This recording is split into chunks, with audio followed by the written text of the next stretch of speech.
Welcome back to the program. In Zimbabwe, the son of the new president has denied ambitions to follow in his parents' footsteps, dismissing reports he'd been eyeing his mother's position in office. Emerson Mnangagwa Jr. was rumored to be considering running for MP in Chirumanzu, Zimbabwe, an allegation he has since denied.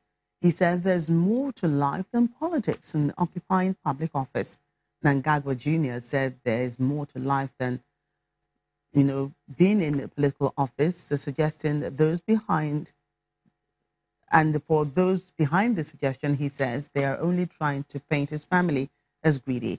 His father was sworn in as president last November following the end of Mr. Mugabe's 37-year rule. The African Union and China have both dismissed reports that Beijing had bugged the regional bloc's headquarters in the Ethiopian capital, Addis Ababa. The article said that data from computers in the Chinese-built building had been transferred nightly to Chinese servers for 5 years. After the massive hack was discovered a year ago, the building, its systems, including servers, were changed. The $200 million headquarters was fully funded and built by China and opened to great fanfare in 2012. It was seen as a symbol of Beijing's push for influence in Africa and access to the continent's natural resources. Much as we are talking about corruption and wanting to fight it, and we must, it's a bad thing. It has gone too far. It has cost us a lot. But please understand that corruption is not an African thing. It's a global problem. Let no one think that corruption was born here and lives here and will die here. No. China and African countries are happy with their relationship, but some people are not happy. Some people are not used to it. So they want to create some problems. And as I said, that the timing of the article was very interesting. It was published just one day before the summit. So I think that the story was intended for the African countries here and to attract the attention. But I think that they will not succeed. A group of traders and carvers from northeast Nigeria, forced out of their homes by Boko Haram insurgents, have found a way to earn a living selling wood products. But environmentalists say chopping down trees is putting considerable pressure on forests nearby, which risks creating tensions with local communities and disrupting the ecosystem. At the Mnangagwa camp in Maiduguri, northeastern Nigeria, a group of displaced people run traditional wood carving businesses, selling mortars and pestles, cooking sticks and furniture, as well as wooden slates used by students in local schools. Engaging in small businesses like these is an important source of livelihood for thousands of Nigerians displaced. More than 670,000 of those people live in camps in the region where cash is hard to come by, opportunities for work are rare, and the food and aid they get is often not what they want. Kachala Ari carves different wooden household products at the camp. I have been in this business for over 15 years. We continue to benefit from it just like we used to in the village. It has helped solve a lot of problems. We thank God for that. Even though we are displaced, this trade has a lot to offer. We are not suffering in the camp because we can't work.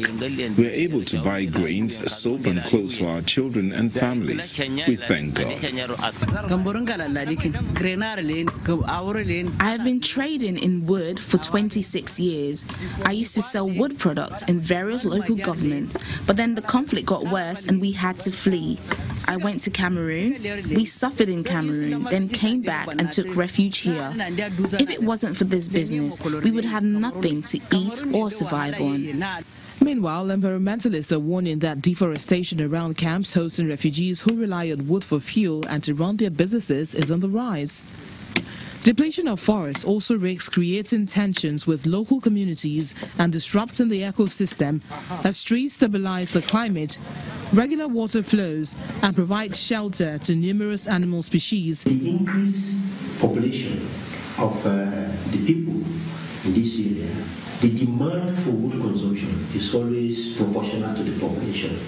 And for that reason, the assault on the vegetation, the natural vegetation, is so much that there is a very high depletion of the wood resources. And this depletion is translating to exposure of the land to desertification. The FAO plans to monitor deforestation in Uganda, which has received 600,000 South Sudanese, while in Ethiopia, the UN is helping to plant 1 million trees to fight deforestation near camps. As part of a campaign which aims to revive Egypt's struggling tourism sector, the Egyptian Tourism Promotion Board invited the world's tallest man, Sultan Qasim, and the shortest woman, Jyoti Amge. Qasim and Amge visited Egypt's Giza pyramids. Let's take a look. It was the first time for either of the record breakers to visit the North African country. 35-year-old Sultan Qasim, who is of Kurdish origin, stands at 8 feet 3 inches tall, which is about 2.51 meters. He is considered the first person in more than a decade to officially measure more than 8 feet and is one of only 10 confirmed cases in history, according to the Guinness World Records.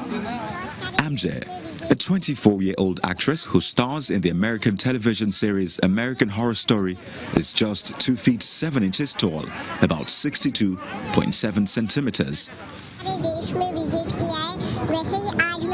My entire life, I have gone to many different places. I have visited so many countries, and one of my dreams was to visit Egypt. I only saw Egypt on Google, and it was one of my dreams to see the pyramids. I am extremely happy to stand in front of the pyramids and to be photographed next to the pyramids. I can't believe myself. The pair is expected to visit other famous sites around the country during their stay, and this is according to the Ministry of Tourism. I have really enjoyed myself. I have seen the pyramids and the Nile River, and I wish everyone can get the opportunity to visit Egypt and see the Nile and the pyramids and see the things I have seen. Egypt is such a wonderful country. Egypt's tourism sector suffered many setbacks since the uprising that toppled autocrat Hosni Mubarak in 2011, but still remains a vital source of foreign currency.